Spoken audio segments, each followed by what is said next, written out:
On est aujourd'hui le 26 dans le mois d'Elul. Quelle grande journée aujourd'hui. Déjà, on remonte à 5784 ans en arrière. Aujourd'hui, c'est le deuxième jour de la création du monde. Et aujourd'hui, qu'est-ce qui a été créé?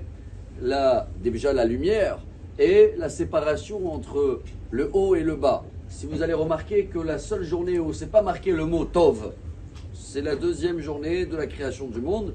Et le mardi, ça se rattrape avec Pa'amaim Kitov, ce qu'on dit, le double Tov. Pour quelle raison il n'y a pas le mot Tov? Rachid dit parce que le travail de la deuxième jour de création se termine le mardi avec la terre qu'elle va sortir après la séparation du haut et du bas. Mais il y a des autres commentaires. Rabbeinu Bechaye dit, comme il y a eu la lumière, il y a aussi l'obscurité. Et une partie de l'obscurité, c'est l'enfer qui a été créé le lundi, donc c'est pas bon. Et on a eu ce Shabbat, un grand miracle, bien sûr, on n'a que des miracles, mais aussi une très très grande page d'histoire. D'époque messianique, elle s'est tournée. Beaucoup de mal est parti dans le monde, beaucoup de lumière commence à ressortir. Et la date d'aujourd'hui également ressort il y a 2500 ans avec Ezra et Nehemia. Quand ils sont retournés en Israël pour reconstruire le deuxième temple, il fallait d'abord ressolider, construire les murailles qui ont été là depuis le roi David. Et c'est marqué comme ça.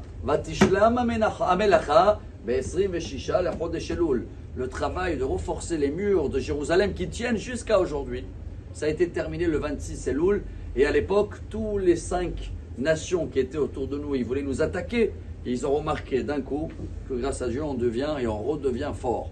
Donc c'est ce qui s'est passé avec beaucoup de joie, Rabotai. Il faut comprendre que tout peut se retourner. Il y en a même des gens qui croient que c'est Purim qu'il arrive là. Et même pas Rosh Hashanah. Dans la Megillah, vous voyez un petit peu les 5-6 premiers chapitres. Il va nous détruire, ça se passe très mal. Ça se passe sur 3 ans, 7 ans, ça s'étale. Et d'un coup, depuis le 6e chapitre, tout enchaîne. Boum, les bipères, explosions, les maisons, les chefs. Jusqu'à que Haman y tombe et tout le monde y voit que quand tu fais affaire avec les Juifs, il y a Dieu qui est là et qui te dit tout peut se retourner. D'un coup, tout le mal peut devenir bien. Toute l'obscurité peut devenir une grande lumière. C'est qu'au début, on va voir que des bonnes lumières. Il faut remercier Dieu sur tout ça, comment il nous donne cette morale et cette force après une année compliquée qu'on a passée.